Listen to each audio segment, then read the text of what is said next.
The Instruction of Amenemope, a critical edition and commentary, Prolegomenon and Prologue, by James Roger Black. A dissertation submitted in partial fulfillment of the requirements for the degree of Doctor of Philosophy, Ancient Religions of the Eastern Mediterranean at the University of Wisconsin-Madison. Since its discovery in 1888, the Instruction of Amenemope has become justly famous not only for its intrinsic value as one of the great instructional texts of ancient Egypt, but also for its indisputable role in the formation of the biblical book of Proverbs. Amenemope is now a commonplace in anthologies of ancient Egyptian literature and translation. Unfortunately, its popularity has not resulted in improved access to the original text. The only complete and readily available hieroglyphic transcriptions are those of Budge, 1923/1924, and Lang, 1925, both of which have been rendered obsolete by advances in Egyptology over the past 3/4 of a century. Even more problematic than the inadequacy of the available transcriptions is the lack of integrated and comprehensive introductory material by which the beginning student can become grounded in Amenemope's historical and literary context. Without such grounding, the gulf between the Ramesside scribe who wrote Amenemope and the modern student seeking to understand him is so great as to render the text almost unintelligible and the task of translation well nigh impossible for all but seasoned experts. The present work, therefore, is intended as a research tool for students of Egyptology who wish to scrutinize the instruction of Amenemope in its original language. To that end, the first section constitutes a Prolegomenon, which situates Amenemope within the context of Egyptian history and literature, discusses the authorship and dating of the original composition, and the provenance and character of the witnesses, and describes the controversy over the relationship between Amenemope and the Hebrew Bible. The second section offers an in-depth analysis of and commentary on Amenemope's extensive prologue, including a new hieroglyphic transcription of that portion of the text. A comprehensive bibliography is also provided. Preface. I make no pretensions to being a professional Egyptologist. My doctoral program has been an interdisciplinary one which attempts to synthesize and systematize half a lifetime of personal interest and informal study in the immense field of the ancient Near East. It has not been my goal, as the rather cynical grad student Kennard has it, to learn more and more about less and less until finally you know everything there is to know about nothing. As a result, my approach to the instruction of Amenemope is a somewhat uneasy compromise between breadth and depth. While I believe I have made some real contributions to the understanding of the text, I certainly cannot claim to have said everything there is to say about even that small portion which I have translated in depth. And while I have introduced grammatical and syntactic issues where necessary to explicate the text, I have not even attempted to plumb the peculiar linguistic abyss of late Egyptian. In a work which touches on so many disciplines, each with its own standards and procedures, it has been necessary to make some arbitrary decisions about methodology. Perhaps the most noticeable one from the standpoint of the expert is an avoidance of technical jargon wherever possible, and the provision of definitions and explanations of what may seem to some like basic terminology and well-known facts. My intention in such cases has been to make the material accessible even to those who are not well versed in the particular subject under discussion. Even the experts may find that they benefit from this approach on occasion. The professional Egyptologist, after all, may suddenly be at a loss when the subject shifts to biblical studies, while the biblicist may be at sea when the subject is Egyptology. No one can be an expert in everything. It is assumed throughout that the reader is familiar with the basic vocabulary, grammar, and syntax of Middle Egyptian. In both the transcription of hieratic into hieroglyphic and the transliteration of hieroglyphic into the Latin alphabet, I have attempted to follow the principles laid out by Sir Alan Gardner and R.O. Faulkner. For canonical spellings of Egyptian vocabulary, I have used Falker's dictionary wherever possible, supplemented by Lesko and Wilson. For the dates and names of Egyptian kings and dynasties, and for the chronology that is printed below, I have relied upon Peter Clayton's Chronicle of the Pharaohs. For geographical information, including the spelling of city names and the equivalences between ancient and modern sites, I have used Baines and Malik's Ancient Egypt volume from the Cultural Atlas of the World series. In most other matters, including the formatting of citations and the abbreviation of journal titles and standard reference works, I have, for the most part, followed the style handbook of the Society of Biblical Literature, although I have reserved the right to depart from it when necessary for clarity or concision. One liberty I have taken with the SBL format is in the specification of columns, chapters, and lines. Instead of the traditional but cumbersome practice of using Roman numerals to refer to column numbers, I have followed the alternate practice of specifying both column and line with Arabic numerals separated by a /. Since Amenemope, unlike most Egyptian literary works, has explicit chapter divisions and clear versification, I have followed the classical convention of citing a line by its location within a particular chapter, by using Arabic numerals separated by a period. For the most part, however, I have chosen to refer to individual lines by their absolute line numbers in the complete sequence of the British Museum manuscript of Amenemope, using always a 3-digit number. Thus, to take a specific example, the numbers 4/7, 2.5, and 63 would all refer to the same thing, the 7th line of the 4th column of Papyrus 10,474, which is the 5th line of Chapter 2 and the 63rd line of the complete work. In all cases, I have treated the column and line numbers of British Museum Papyrus 10,474 as normative, since it is our primary witness to the text of Amenemope and the only one which is complete from beginning to end. The hieroglyphic text contained herein has been carefully compared with the photographic facsimiles of the hieratic of Papyrus 10,474, as published by Budge in 1923 0.1. It has been typeset with Eric Oberg's MacScribe software and its associated character fonts, which were produced by the Institut Français d'Archéologie Orientale du Caire and distributed by the Center for Computer-Aided Egyptological Research, CCERA, at Utrecht University in the Netherlands. The Latin diacritics for hieroglyphic transliteration were typeset with the Egypta Rome and Egypta Ita fonts from the CCER.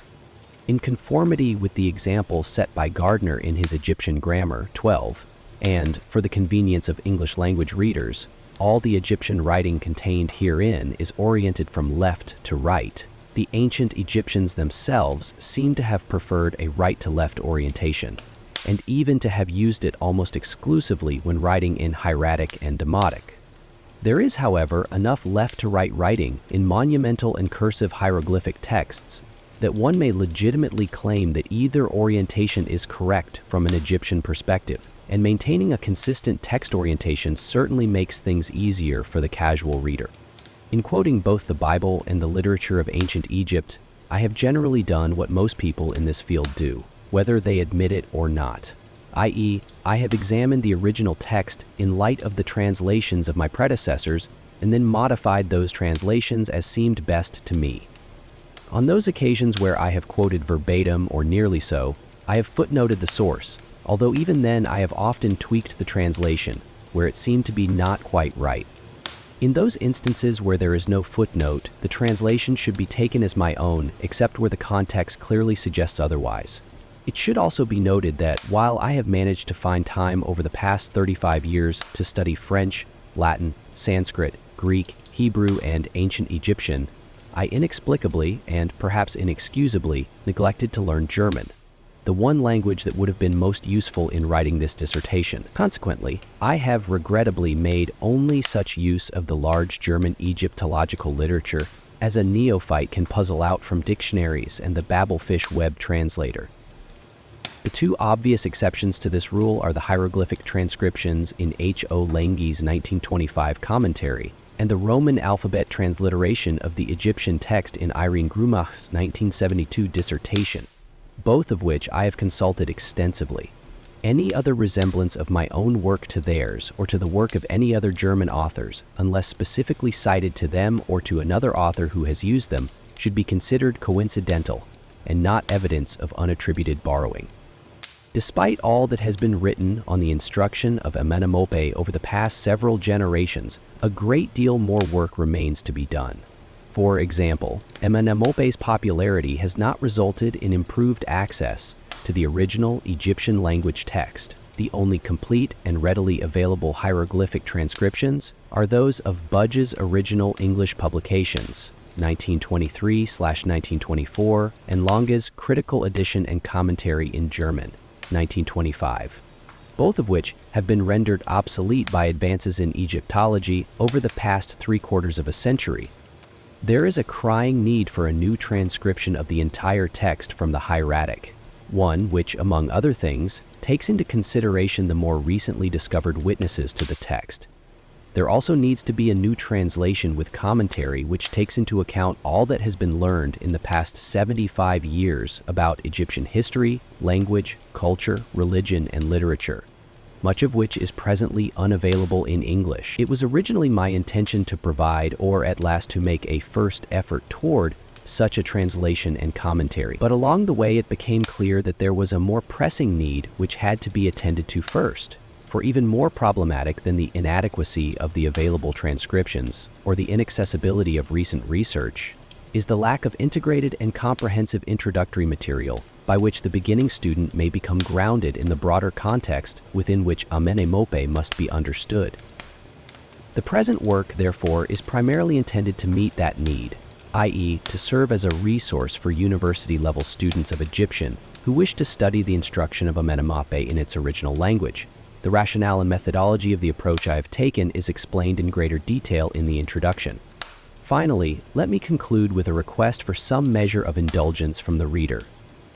This dissertation has been written with a great deal of care and attention to detail, but also under the pressure of an unusually tight deadline. Due to the confluence of a number of unforeseen circumstances, there were only 16 months between my initial choice of topic and the university's drop-dead date for final filing of the completed dissertation. And during the majority of that time, I was also teaching 2 writing-intensive university classes outside my field. As a result, it has simply not been possible to pursue every interesting line of inquiry, to chase down every wild goose, or to confirm every fact out of the mouths of 2 or 3 witnesses. I sincerely hope that even the experts will find something of value herein, but if nothing else, I have at least followed the dictum enunciated by the great Alan Gardner. Scholars should not shrink from translating difficult texts. At the best, they may be lucky enough to hit upon the right renderings. At the worst, they will have given the critics a target to tilt at. When Sir Wallace Budge first published the complete text of Amenemope in 1923, he expressed the hope that his work would be useful to those who are beginning to study texts written in the hieratic character. In that same spirit, it is my hope that the present work, however inadequate it may be from the standpoint of the professional Egyptologist, will encourage others to fulfill whatever may be lacking, so that we may all benefit from further study of, and deeper insights into, this pivotal document in the religious tradition of the Western world. Section 1. Prolegomenon to Amenemope. Egyptian texts are never easy, and many of the renderings are so uncertain that the scholarly translator hesitates to give them unless accompanied by the evidence necessary either to support them or to enable others to improve upon them. T. Eric Peet, A Historical Document of Ramesside Age, 1924. Introduction. Ever since the attention of the civilized world was redirected to Egypt at the beginning of the 19th century, the scientific investigation of its innumerable monuments has pointed with ever-growing certainty to the Valley of the Nile as the cradle of history and of human culture. Carl Baedeker, Egypt and the Sudan. Handbook for Travelers, 1914. The exuberant praise of ancient Egypt found in the Baedekers of almost a century ago probably could not be written today, not because it is false, but simply because in our deconstructed, postmodern world with its hypercritical academic qualification of every statement, few dare any longer to make such sweeping and incautious claims. Nevertheless, the statement quoted above accurately reflects the fulsome enthusiasm and almost boundless admiration which the Western world has showered upon pharaonic Egypt from ancient times right up to the present day. And one may still assert with confidence that, at the very least, ancient Egypt exerted one of the most significant and enduring formative influences upon what we call Western civilization. Still, opinion as to the exact nature of that influence has varied over time. It is no surprise that the Egyptians themselves believed they were the oldest, wisest, and most pious people in the entire world, to whom the rest of the human race was indebted for just about everything of importance. But it does seem a bit odd from our modern vantage point that some of the most important authors of classical Greece and Rome also accepted that judgment without complaint and made it their own. We find Herodotus, for example, echoing Egyptian claims to be the oldest race of men, and judging, allegedly on the evidence of his own personal observations, that they were the inventors of statuary and the solar calendar, of oracles, divination, and auguries, and of solemn assemblies, processions, and religious services. He further declared that the Egyptians were the healthiest of all men, although he attributed this as much to climate as to the excellence of their medical practice, and that when it came to writing chronicles and preserving the memory of the past, the Egyptians were the most careful of all men. He even accepted the Egyptians' claim to have originated the worship of the 12-member Olympian pantheon, as well as the rites of Dionysus. Indeed, says Herodotus, well nigh all the names of the gods came to Hellas from Egypt, which only stood to reason, since in his eyes the Egyptians were religious beyond measure, more than any other nation, and their religious observances were innumerable. Similarly, Diodorus Siculus reported without objection the Egyptians claim to have instructed many of the Greeks who have won fame for their wisdom and learning, including Orpheus, Daedalus, Homer, Lycurgus, Solon, Plato, Pythagoras, and Democritus, thereby laying the foundations for Greece's mystery religions, sculpture, mythology, legislation, philosophy, mathematics, and astronomy. Solon himself, as reported by Plato, described how an old Egyptian priest had chided him on the Greeks' immaturity and lack of historical perspective. "O Solon, Solon, you Greeks are all children, and there is no such thing as an old Greek. You are all young in mind. You have no belief rooted in old tradition and no knowledge hoary with age." In our temples, we have preserved from earliest times a written record of any great or splendid achievement or notable event which has come to our ears, whether it occurred in your part of the world or here or anywhere else. Whereas with you and others, writing and the other necessities of civilization have only just been developed, when the periodic scourge of the deluge descends, and spares none but the unlettered and uncultured, so that you have to begin again, like children, in complete ignorance of what happened in our part of the world, or in yours, in early times. So these genealogies of your own people, which you were just recounting, are little more than children's stories. The age of our institutions is given in our sacred records as 8,000 years. It is of course unlikely, to the point of impossibility, that the Egyptians actually possessed written records dating back 8,000 years, and the accuracy of the other claims made by them or made on their behalf by classical authors is certainly debatable. Nevertheless, it is clear that despite its frequent tendency toward an inward-looking and self-satisfied insularity, Egypt was a force to be reckoned with in the ancient world, not only economically and militarily, but culturally as well. Even in the Archaic period, 3050-2686 BC, Egypt was already trading widely, and despite occasional interruptions, it continued to do so through the Old and Middle Kingdoms. Cedar and wine and funerary oils were imported from Lebanon and Syria, ebony and ivory and gold from Nubia, precious stones and copper from Sinai, incense and other exotic wares from Somalia, lapis lazuli from Afghanistan by way of Mesopotamia, and obsidian from the Aegean island. In return, Egypt exported pottery and stone vases, scarabs, papyrus, textiles, and other manufactured goods to Palestine, Byblos, Cyprus, Crete, and Mycenae. The conquest of Egypt by Hyksos invaders at the end of the Middle Kingdom proved to be only a temporary setback, and in fact, the influx of foreign ideas and technologies which came with the Hyksos and the subsequent resurgence of Egyptian power upon their expulsion carried Egypt to new heights of both prosperity and influence. The armies of Pharaoh swept out of Egypt into Western Asia, subjugating Palestine and Syria as far as the banks of the Euphrates. Tribute poured in on every side, and for the next 3 centuries, Egypt was the wealthiest and most powerful state in the Western world. With wealth and power came, inevitably, widespread cultural influence. Already in the Middle Kingdom, the Prince of Byblus had styled himself a son of Ra, after the Egyptian manner, and Egyptian amulets were prized as far afield as the island of Crete. Now in the New Kingdom, all things Egyptian were in high demand. Egypt's arts and crafts, its myths and learning, even its social customs and religious practices proliferated and became fashionable not only within the Egyptian imperial domains but far beyond. As the Prince of Byblos admitted to the Egyptian envoy Wenamun, c. 10 PA BC, indeed, Amun has founded all the lands. He founded them after having first founded the land of Egypt, from which you have come. Thus craftsmanship came from there in order to reach the place where I am. Thus learning came from there in order to reach the place where I am. Similarly, the tablets unearthed at the site of ancient Ugarit depict Kothar wa Hasis, the Ugaritic deity of craftsmanship, as none other than the Egyptian god Ptah, Kothar wa Hasis, the deft one, who works with his hands, the lord of Memphis, the god of all. Above all else, the Egyptians were admired for their wisdom, a Protean term whose original meaning, unlike our own use of it, ranged from the artistic craftsmanship so admired at Byblos and Ugarit, through pragmatic cleverness, to deep philosophical understanding of the ways of gods and men.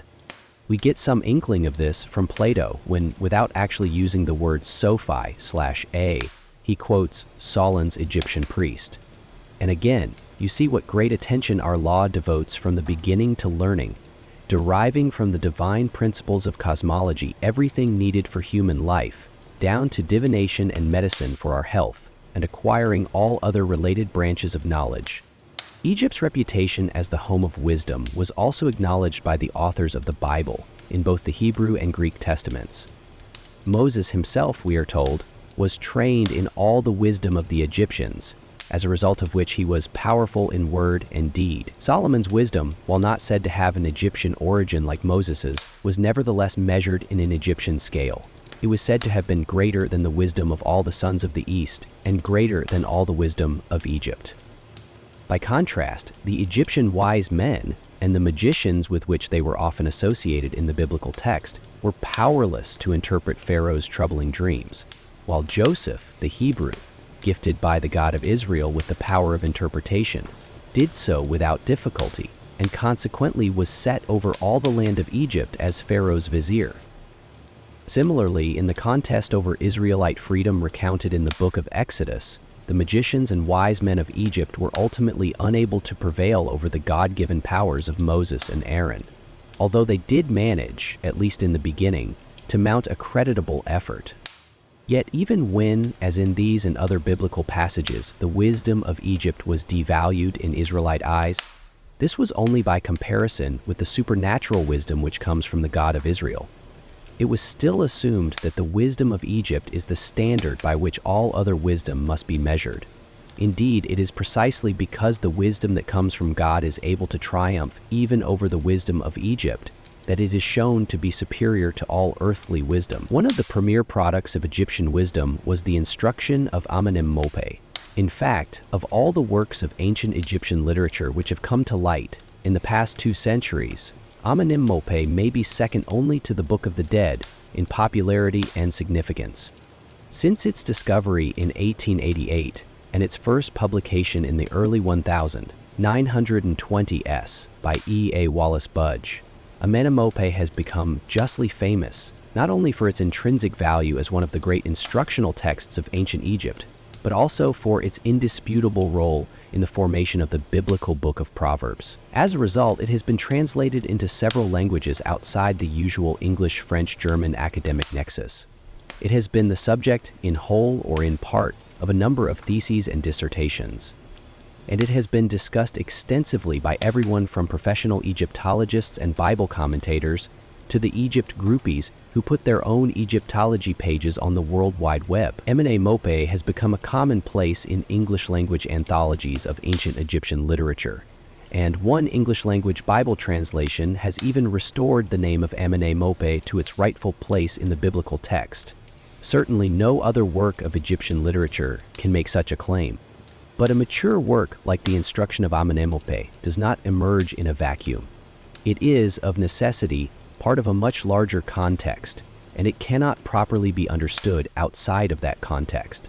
On the contrary, if one approaches Amenemope without adequate preparation, the gulf between the Ramesside scribe who wrote it and the modern student who seeks to understand it is so great as to render significant parts of the text almost unintelligible, and the task of accurate translation well nigh impossible. Hence, those who wish to scrutinize the instruction of Amenemope in its original language must first acquaint themselves with the background of its author, the history of his times, his predecessors and contemporaries in the genre of Egyptian instructional literature, and that literature's relationship to the literary traditions of other peoples of the ancient Near East.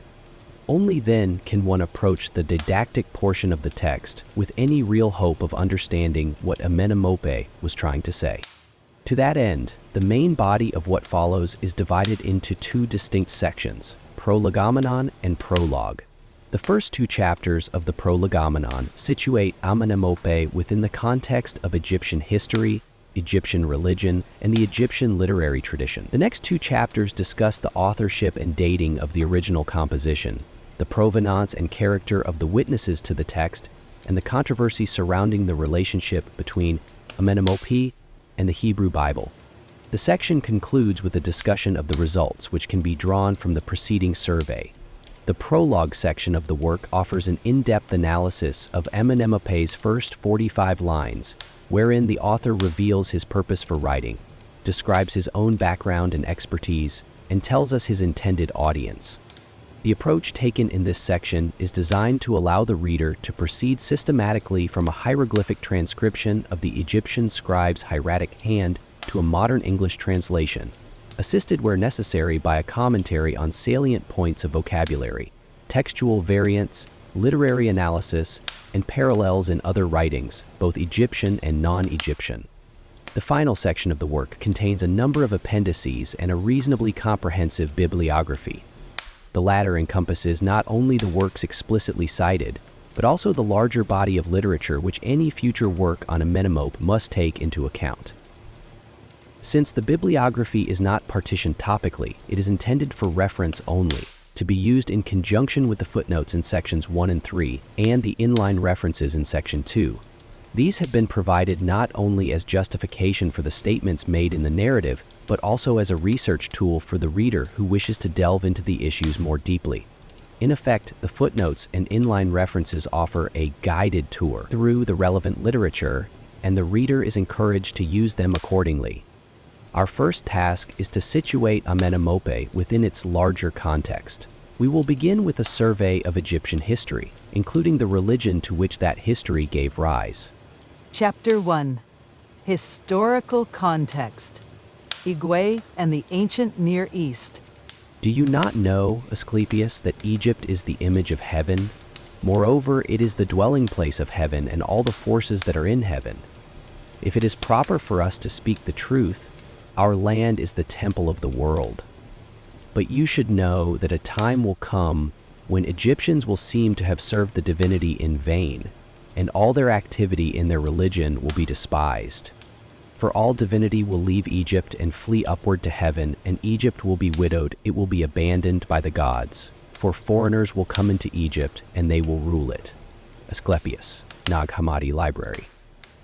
Although the civilization of ancient Egypt was, without doubt, one of the earliest, most influential, and most enduring of the great civilizations of the ancient world, it was not exempt from the inevitable exigencies of the time and chance which happened to all. Like the Nile, from which all Egypt's prosperity was derived, and without which life itself in Egypt would have been impossible, the culture of ancient Egypt ebbed and flowed, with periods of unity, stability, and progress, interspersed with periods of division, chaos, and decay. The former, by scholarly convention, are referred to as the kingdom periods, Old, Middle, and New, while the latter are simply described as intermediate periods, First, Second, and Third. Each of these eras is further subdivided into numbered political dynasties, following a scheme originated by the Hellenistic Egyptian historian Manetho. These generally succeed each other in proper sequence, although in the less stable periods, when Egypt was carved up into petty chiefdoms, there could be multiple dynasties ruling simultaneously. This yields a chronology that looks more or less as follows: pre-dynastic period, prior to 3050 BC. Archaic period, dynasties 1 and 2, 3050-268-6 BC. Old Kingdom, dynasties 3 to 6, 268-62181 BC. First Intermediate period, dynasties 7 to 11 AD, 218120601, 782 BC. Second Intermediate period, dynasties 13 to 17, 1782 BC. Second Intermediate period, dynasties 13 to 17, 1782 BC. Second Intermediate period, dynasties 13 to 17, 1782 BC. Second Intermediate period, dynasties 13 to 17, 1782 BC. Second Intermediate period, dynasties 13 to 17, 1782 BC. Second Intermediate period, dynasties 13 to 17, 0 BC, New Kingdom, dynasties 18 to 20, and 0.101070 BC. Third Intermediate period, dynasties 21 to 26. 1070-555 BC. Late period, dynasties 27 to 31, 525-332 BC. The dates given above are of course only approximate. In fact, there are, and always have been, a number of competing chronological systems for Egyptian history. We now know that many of the systems championed by earlier generations of Egyptologists place the Archaic period centuries or even millennia too early, and thereby caused the events of later centuries to be stretched to absurd lengths in an effort to fill the resulting gaps. The tendency in recent years, however, has been to downscale the immense time spans which earlier Egyptologists attributed to Egyptian history, and to bring those events into ever closer contact with the contemporary cultures of Mesopotamia, Syria, Palestine, Crete, and Greece. As a result, Egypt is no longer viewed in glorious isolation, but as an intimate participant in the cosmopolitan interplay of the ancient Near Eastern and Mediterranean worlds. It would be impossible in the space available to do justice to the panoramic sweep of 3 millennia of Egyptian history. On the other hand, the vast inventory of Egyptian gods, kings, cities, dynasties, eras, and technical terms which one encounters in the scholarly literature can easily become a labyrinth in which all efforts at comprehension are swallowed up without a trace. What follows, therefore, is not intended to provide a comprehensive history of Egyptian, but rather to situate Amenemope within the overall course of Egyptian civilization, with special attention to those features of each era which became permanent fixtures of Egyptian culture and thereby affect our understanding of the text. The pre-dynastic period to 3050 BC. The precise origins of Egyptian civilization are lost in the mists of prehistory, but enough data can nevertheless be gathered from archaeology and the memories of later generations to provide some idea of what must have happened. The single most important component of Egyptian civilization has always been its geography, and especially its dependence on the Nile. In the oft-quoted phrase from Herodotus, Egypt is Dwarntu Patamu, a gift of the river. And without the river and the agriculture it sustains, Egypt, as we know it, simply could not exist. Diodorus Siculus correctly described the Egyptians' own views on the matter, which were not that far from the truth. When, in the beginning, the universe came into being, men first came into existence in Egypt, both because of the favorable climate of the land and because of the nature of the Nile. For this stream, since it produces much life and provides a spontaneous supply of food, easily supports whatever living things have been engendered. This was not always the case, however.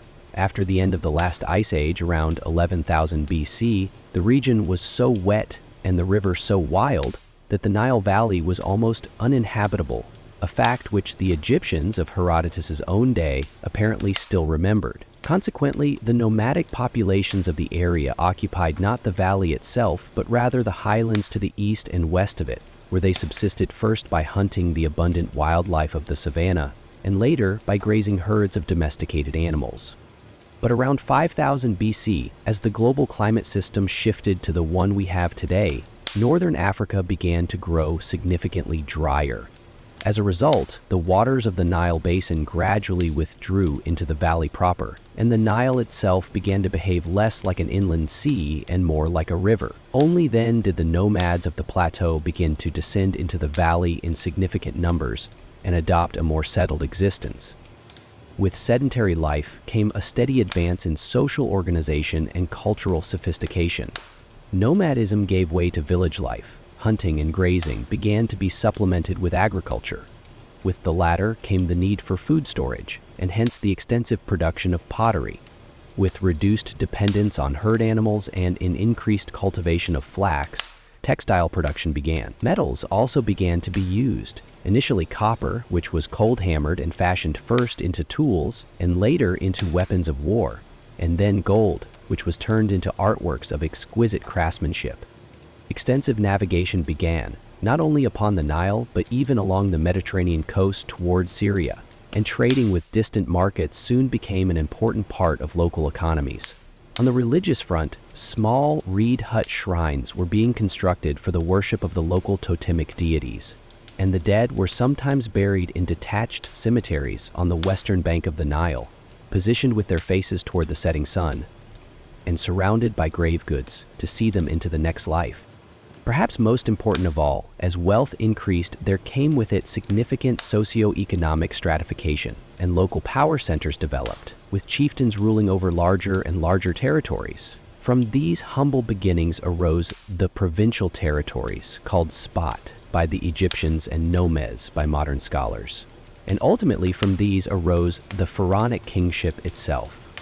Slowly but steadily, the Egyptian culture, which is so familiar to us from the historical period, was beginning to take shape.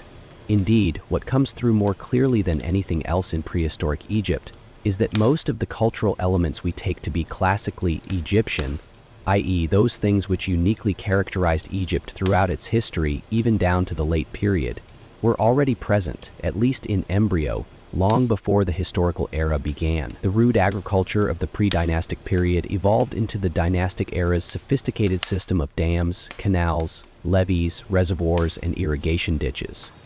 The first efforts at pottery and textiles became large-scale industrial enterprises whose products were sold to distant lands. The first simple fishing rafts on the Nile were replaced with swift-moving, high-prowed ships powered by oars and sails, and the first tentative seagoing vessels became huge freighters hauling cedar logs from Lebanon. The simple copper tools invented in the pre-dynastic era continued to be used throughout Egyptian history. Even the pyramids themselves were crafted with them, while the extraction of gold from the southern regions became so extensive that the area came to be called Nubia, or Gold Land. The early reed hut shrines turned into mud brick temples. The simple burials on the west bank of the Nile were enhanced with linen wrappings, wooden coffins, brick enclosures, and a greater abundance of goods, until they finally became the ornate and even extravagant tombs for which Egypt is so justly famous. And in all these areas, the pre-dynastic Egyptians displayed not only an astonishing inventiveness and sophistication, but also the keen artistic eye, the deep engagement of the artist with his materials, the powerful expression of complex ideas through minimalist symbolism, and above all, the exuberant love of living things and of life itself, which were to epitomize the Egyptian character throughout its history. Another typically Egyptian feature that has its roots in the pre-dynastic period is the dualism which pervades almost every aspect of Egyptian thought and can be discerned as far back as we can trace Egyptian ways of looking at the world. Whatever its origins may have been, this dualism was clearly reinforced by geography, specifically by the peculiar configuration of the Nile River and the long, mostly straight valley which it has created for itself from the delta in the north to the first cataract 600 miles to the south. From earliest times, the Nile bifurcated the land of Egypt in at least 3 different ways. The most obvious division was between the Black Land, or KMT, the cultivable land laid down by the Nile's annual inundation, and the Red Land, or Diesrad, the desert, which the inundation never reached. Another clear division was between the river's 2 banks, east and west, which together were referred to as the IDBY, or 2 shores. The third division would have been the hardest to discern from a local vantage point, but turned out to be the most important politically and theologically. This is the distinction between Lower Egypt, i.e. the marshy lands of the delta where the Nile empties into the Mediterranean Sea, and Upper Egypt, i.e. everything southward from the delta to the First Cataract. It was almost certainly this third division which the Egyptians had in mind when they referred, as they did constantly, to Egypt as the Tiawi, or two lands. Lower Egypt, because of its proximity to the Mediterranean coast, had a culture and economy closely tied to those of Syria and especially Libya. Upper Egypt, on the other hand, had a culture and economy more closely tied to those of Nubia and Arabia. This natural geographic division between north and south was inevitably reflected in the distinctive ethnicity, language, culture, and religious practices of each region, distinctions which persist to some extent even to our own day. As the power of the local pre-dynastic chieftains increased and their domains coalesced into larger and larger units, they did so according to this same north-south division. Ultimately, at least according to the official history of later times, this resulted in the rise of two competing kingdoms, whose opposition to one another was symbolically expressed in the hieroglyphic signs which made their first appearance around the same time. Lower Egypt, we are told, was symbolized by the papyrus plant, which grew abundantly in the delta marshes. Its king wore a red crown, was graphically represented by a bee, and had his seat of government at the royal residence of Pi, near the delta city of Perwajet, 0.1. The chief deity of Lower Egypt was the falcon god Horus, and its guardian spirit was the cobra goddess Wajet. Upper Egypt, by contrast, was symbolized by a flowering sedge plant. Its king wore a white crown, was graphically represented by an unflowered sedge, and had his seat of government at the royal residence of Nekhen across the Nile from the southern city of Nekheb, 0.11. The chief deity of Upper Egypt was Seth, and its guardian spirit was the vulture goddess Nekheb. Of the two regions, Upper Egypt was always the stronger, economically, culturally, and militarily. For several hundred years in the so-called Naqada II period, 3500–3200 BC, Upper Egyptian material culture had been slowly infiltrating both south into Nubia and northward toward the delta, overwhelming and ultimately replacing indigenous local products with its own characteristic wares. Likewise, it was the Upper Egyptians who were obsessed with both the technology and the artistry of ships and sailing, by means of which they turned the Nile into a moving highway of commerce and colonization. It was the Upper Egyptians, too, who had easy access to gold, which then as now was prized both for its artistic potential and for its utility in long-distance trade. Indeed, the ancient Egyptian name for modern Naqada was Netwebe, Gold Town. It was Upper Egyptian villages which first became walled cities, and Upper Egyptian kings who were first buried in monumental tombs at the cult center of Abydos, with extravagant inventories and expensive works of art. It is therefore no surprise that when political unification finally came to Egypt, it was the result of an Upper Egyptian military force invading and conquering Lower Egypt. Since the historical records of the period are fragmentary at best, consisting mainly of ceremonial mace heads and stone palettes decorated with highly symbolic designs and primitive picture writing, we still do not know exactly when or by whom the final unification was accomplished. Most likely it was not a once-for-all event, but was carried out in stages and had to be repeated several times before it took. There is some inscriptional evidence that a southern king named Scorpion succeeded at least in smiting the north, but he may not have stayed to rule. A subsequent southern king named Narmer, striking catfish, not only reconquered the north lands but extended his rule into southern Palestine as well. Having put on the red crown of Lower Egypt, he then, at least according to one interpretation, married a northern princess, thereby positioning his own heirs as part of the northern royal line. Consequently, when his son Hor, Ahaha fighting Horus, took the throne upon Narmer's death, he could legitimately claim both the white crown and the red crown by right of succession, and taking the throne name of Men, the established one, Greek Menes, he became the official founder of the first dynasty around the year 30 BC, 0.14. The Archaic period, 3050–2686 BC, and dual kingship. Of all the inventions of the pre-dynastic period, the single most important, and the one which most clearly marks the transition to the beginning of the Archaic period of the dynastic era, was the kingship itself. and in particular the dual kingship by which one real king ruled simultaneously over two virtual kingdoms.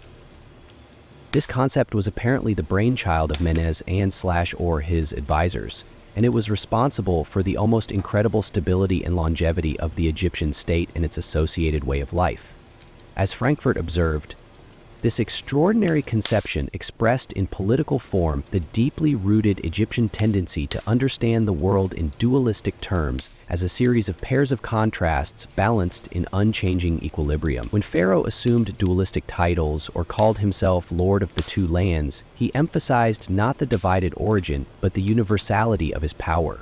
The perfect consonance between the new political and the established cosmological conceptions gave to his creation a compelling authority. A state dualistically conceived must have appeared to the Egyptians the manifestation of the order of creation in human society, not the product of a temporary constellation of power. 16. From Menes onward, the king was no longer a mere man, but a divine personage, the representative, and perhaps, in some sense, even the actual incarnation of the falcon god Horus. His person was the fulcrum point at which the two lands were joined, and by which the balance between them was maintained. All this was carefully signified by the triple royal name which makes its appearance during the first dynasty. The Horus name, symbolizing the king as the living Horus, the Mti or two ladies name, symbolizing the protection of Nekhabit and Wadjet, the guardian spirits of Upper and Lower Egypt, and the Enzubit or king of Upper and Lower Egypt name, symbolizing the dual kingship itself.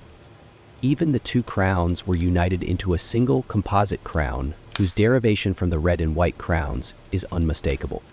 As the lord of the two lands, the king was the undisputed owner of every inch of territory within the borders of Egypt, and the master of every living thing, human or otherwise, dwelling therein. He presided over the civil administration of the two kingdoms, each typically, although not invariably, possessing its own vizier, its own bureaucracy, and its own judiciary. If there was enough food to eat, it was because the king had provided it. If there was victory in war, it was because the king had commanded the army. If the gods smiled on Egypt, it was because the king had propitiated them on Egypt's behalf, for he was the intermediary between gods and men and the high priest of every cult. Like the sun god, the king had Sia, Zia, understanding in his heart, and Hu, Hia, authoritative utterance on his lips. And like the sun god, he wielded the Heka, Heke, creative power, or magic, which sustained heaven and earth. Above all else, it was the king's responsibility to ensure that the whole land should do Mat.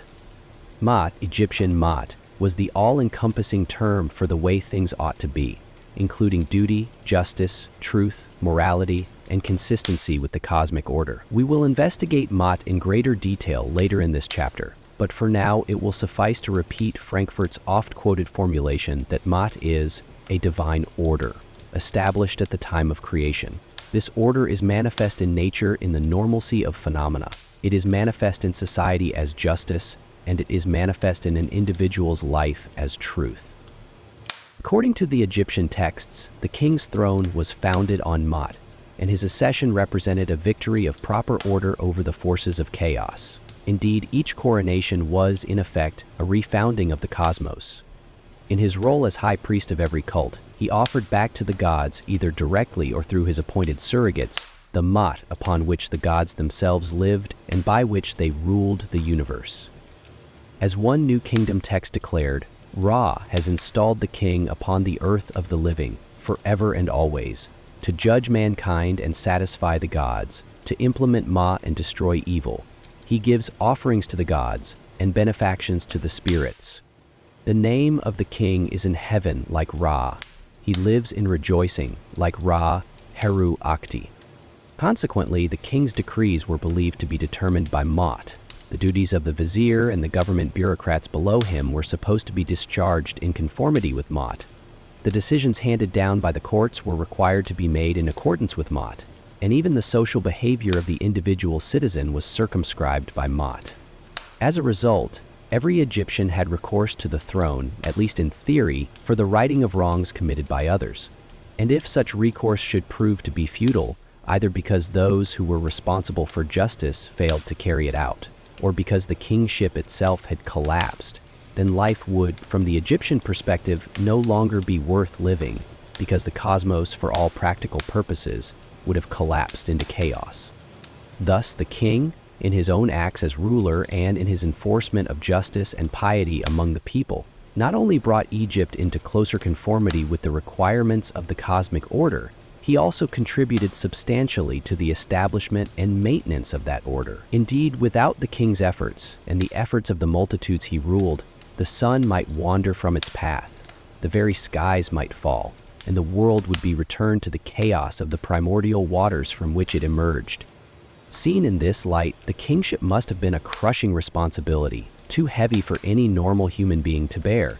But there is every indication that the early kings of Egypt shouldered it willingly and, for the most part at least, poured themselves out in its fulfillment. As a result, with absolute power, political, military, social, economic, and religious, and thus centralized in the hands of a single man whose word was inexorable law, the immense resources of the Nile Valley, both natural and human, could now be exploited to the full for the first time, and the Egyptians could undertake projects which previously would have been unthinkable. The results were nothing less than astonishing. Egyptian culture very swiftly reached peaks of elegance and sophistication, and Egyptian art of technical perfection, which have perhaps never again been equaled. Once the kingship appeared, Egyptian state institutions rapidly achieved a maturity and effectiveness which allowed the state to endure in the same essential form over the succeeding 3 millennia. These achievements in virtually every department of the state and of life resounded down the centuries. They were in large part the work of a succession of extraordinary men, the earliest kings of the united land of Egypt, and their immediate colleagues and supporters. Between 3200 BC and 2700 BC, they seeded Egypt deep in the fertile soil of the valley. For another 500 years, what they planted flourished wonderfully. Though the early kings are shadowy figures, the shadows which they cast on history are very great. To more effectively unite the two kingdoms over which he ruled, Menes founded a new capital at the boundary where they met, just above the apex of the delta, allegedly on ground which had been drained by diverting the course of the Nile. Variously called the White Wall and the balance of the two lands, it is known today by its Greek name of Memphis. Almost nothing remains of Memphis today, but for almost 3 millennia, until it was eclipsed by the founding of Alexandria, it was the single most important city in all of Egypt. And at least in theory, every king, in order to rule legitimately, had to be crowned there twice, once with the red crown and once with the white, in a ceremony known as the Zema Ta'ui, or Union of the Two Lands. With the increasing power of the kingship, palaces and temples and royal tombs, which had already achieved a certain grandeur in the pre-dynastic period, began to be conceived on a still larger scale, and for the first time, stonework and even granite were incorporated into them, alongside the older materials of mud, brick, and wood. Most importantly, Menes and his immediate successors in the Archaic period introduced the basic institutions of the nation-state, a nationwide civil service system, a comprehensive system of taxation to harness the nation's large agricultural surpluses for public use, a standardized calendrical system based on a 365-day year, a system of dating based on regnal years, and Egypt's first system of royal annals, all of which required extensive use and further development of the newly invented hieroglyphic writing. Egyptian history had begun. Oddly enough, it was in this most Egyptian of all eras, when Egypt was coming of age as a strong state with a distinctive and enduring culture, that it was also most influenced by outside forces, most notably from Mesopotamia. The design of high-prowed sailing vessels, the vocabulary and techniques of agriculture and craftsmanship, the mud brick architecture of palaces and tombs, the employment of cylinder seals, the use of artistic motifs involving hunting scenes and fantastic animals, the enclosure of the king's name in a symbolic frame, the sacrifice and burial of a king's retainers to accompany him in death, all these clearly arrived in Egypt as imports from Mesopotamia. It has even been plausibly suggested that such quintessentially Egyptian features as hieroglyphic picture writing and belief in creation out of a primordial ocean may have come to Egypt from outside. On the other hand, it is in these very instances that we see the peculiarly Egyptian genius most clearly at work. For in each of these cases, the Egyptians, after a period of initial flirtation with foreign techniques, replaced them with indigenous ones whose content was entirely different. Thus, the high-prowed Mesopotamian boats were replaced with Egyptian vessels of a different design. The monumental mud brick tombs based on the architecture of Mesopotamian palaces were replaced with monumental stone tombs based on the shape of Egyptian mountains.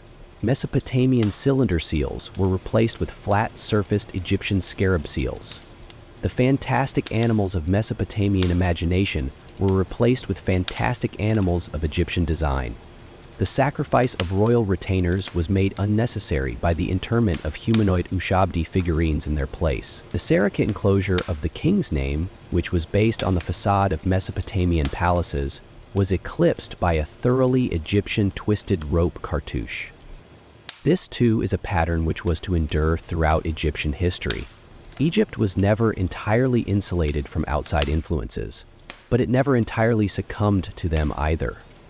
The instinctive Egyptian response to new stimuli was to retain the basic idea while purging it of all foreign artistic or ideological content and making it something wholly Egyptian in form and spirit. Already by the end of the First Dynasty, this process had been completed with respect to Egypt's Mesopotamian borrowings, and no further substantive influences from that quarter can be detected. The kings of the two dynasties of the Archaic period ruled for more than 3 centuries, and during their time, Egypt showed continuous progress in political organization, craftsmanship, architecture, and the use of writing. Near the end of the Archaic period, however, there was trouble of some sort. Many of the royal tombs were deliberately incinerated, royal names were effaced from inscriptions, the succession of the kings became confused. For a time, Seth even replaced Horus as the tutelary deity of the royal house, and there is evidence of civil war between the followers of the two gods. Ultimately, however, order was restored. A new and even more powerful Third Dynasty came to power, and with it, the Archaic period came to an end. The Old Kingdom, 2686-2181 BC. The rise of the Third Dynasty marks the beginning of the Old Kingdom proper, a period of such unequaled technical and artistic genius that the subsequent 2.5 millennia of Egyptian culture can be viewed as little more than a prolonged decline from its summit. A great deal of the credit for these achievements goes to King Djoser and his architect Imhotep, who perfected the use of stone for both monumental buildings and large-as-like statuary. It was Djoser and Imhotep, in fact, who built the first large edifice in the history of the world to be constructed entirely of stone. Djoser's mortuary complex at Saqqara. Among other innovations, this complex contained the first Egyptian pyramid, the forerunner of a tradition which was to reach its zenith a century later with the great Fourth Dynasty pyramids of Khufu, Khafra, and Menkanou on the Giza Plateau. In support of these monumental constructions and other extraordinary projects, the rulers of the Old Kingdom sent military and mining expeditions into Nubia and Sinai, began smelting copper on a large scale, and imported large amounts of timber from Lebanon, the latter probably paid for with gold and Egyptian manufactures.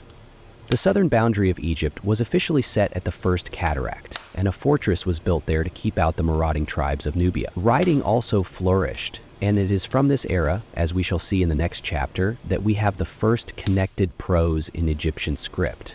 Indeed, Imhotep himself was later credited with writing the first work of Egyptian instructional literature.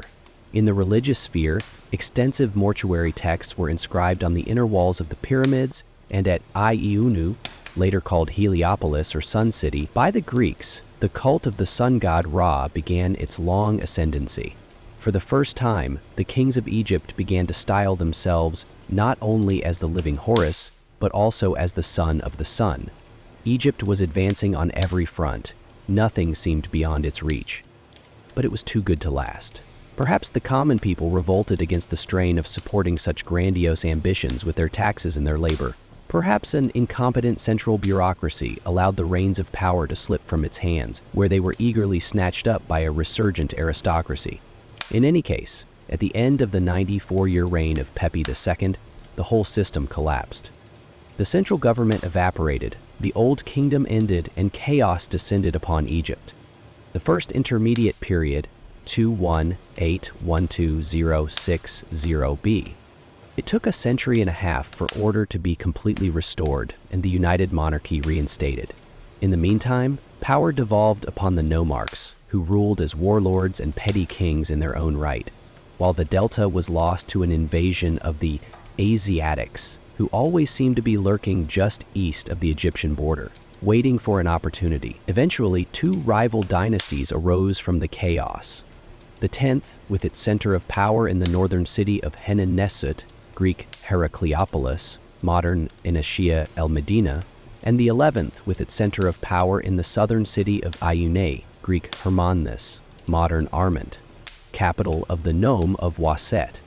The two dynasties clashed repeatedly along their shared border north of Abydos, and it was inevitable that they would eventually come into full conflict as Egypt recovered from the chaos that attended the collapse of the Old Kingdom.